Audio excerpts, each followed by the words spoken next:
चाचा साईं अस्सलाम वालेकुम। वालेकुम सलाम।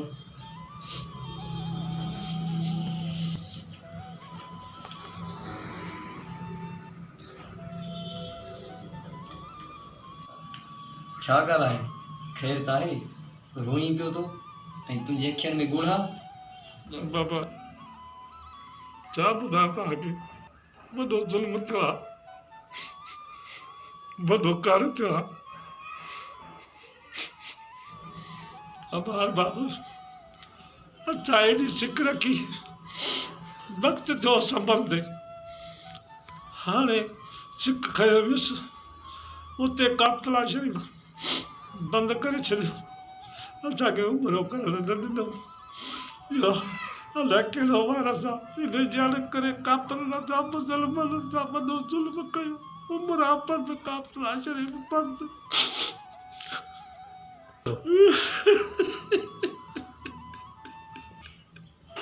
चाचा पोइ तव्हांखे कातला ताईं न पुॼणु ॾिनो?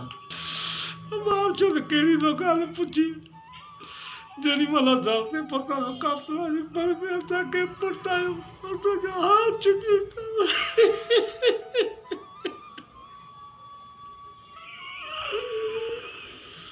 दुनिया त रोज़ी मोटी कंहिंजी बात पूरी न थी, सभु मोटी आयासीं।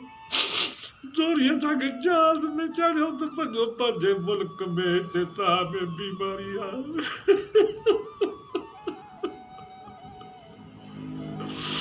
कातला शरीफ़ था उतां परे खां ॾिसी मोटी आयासीं, असांजो उमिरो अदा न थियो, वॾी सिक में वियासीं, पर असांजो उमिरो न थियो।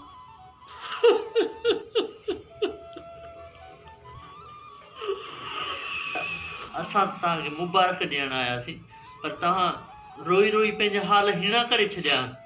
न साईं, असां बि त वॾी सिक में सगीरा कबीरा नो माप कराइण वियासीं, पर असांखे ज़ालिम न सदा मोटाए छॾियो, असांखे उते तोड़ न छॾियो।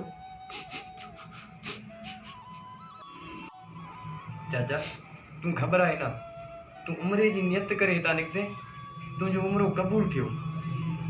बाबा बिल्कुलु थियो, पर असां जे सिक में वियासीं, नबी करीम जी चोट चुमंदासीं, उनखे ॾिसी बि न सघियासीं, असांखे पोयां मोटाए छॾियो।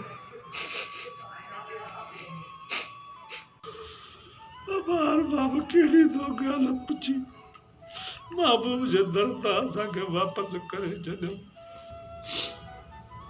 अबार बाबा इहा असां मुसलमाननि जी मुक़दस जाइ आहे, जिथे असां हज बि कंदा आहियूं, उमरा बि कंदा आहियूं, ॾोह गुनाह बख़्शिराईंदा आहियूं,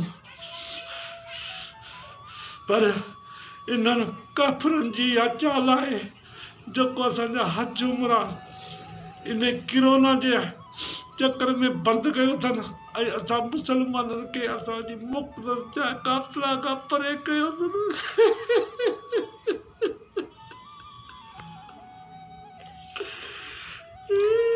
न चाचा रो न, अलाह भलाई कंदो, अलाह इन्हनि खे हिदायत ॾींदो, अलाह कंदो त ईअं न थींदो।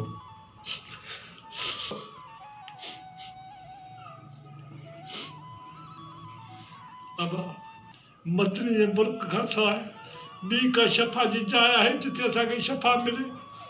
इहो असांजी मुक़दस जाइ आहे, असांजो नबी करीम हुते आहे, असांजो कातला शरीफ़ हुते, उन खां असांखे रोके छॾियो।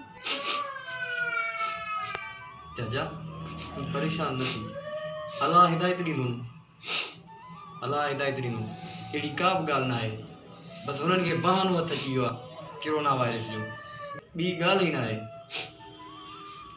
बाबा ॿी ॻाल्हि कान्हे का, सिर्फ़ु इहा काफ़िर जी चाल आहे जेको असांखे मदनी खां परे था रखनि।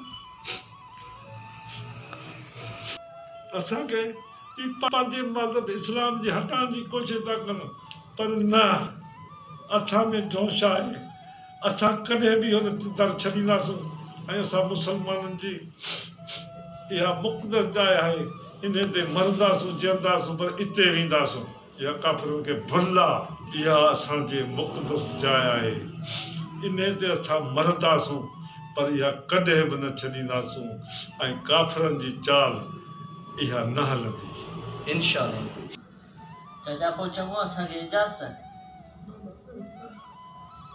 मोकिलण ई न आहे क्या? अलाह भलाई।